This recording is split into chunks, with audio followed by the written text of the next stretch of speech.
Okay, so what we're going to do is link up our OneNotes. So the first thing you're going to do is open up your internet browser, and then you're just going to click on this Office 365. Once that's open, on the side here, you'll see that you've got, sorry, all the apps. You're going to want this one that's got an N, that's OneNote. Click on that one there, and you will have different ones here, different documents you've made and stuff like that, but we won't worry about that. You'll click on this class notebooks. Click on that, and hopefully you've got one that looks like either this one here, 10 Mat G6 if you're in that class, or if you're in the other class, you've got 10 Mat B5. You're just going to click on one of them, so I'll just click on this G6 one.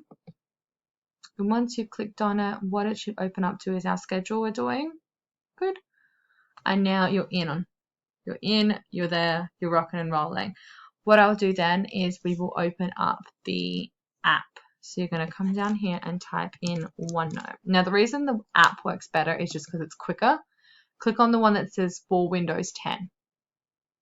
Now once you're in it, yours will probably look something like this if you haven't used it before, or maybe you're in a different one, things like that. You're going to click on your name at the top there. Mine says my name. You're going to click on it, and you're going to click on more notebooks because you won't have yours listed yet because you haven't activated it.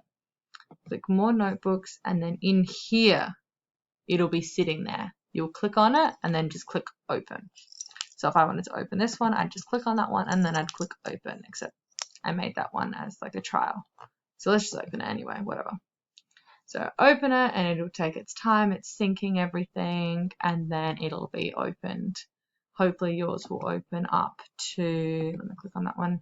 It'll open up to this page here, and you'll know you're in. And then just pin this app to your taskbar because we'll be using it all the time. Okay.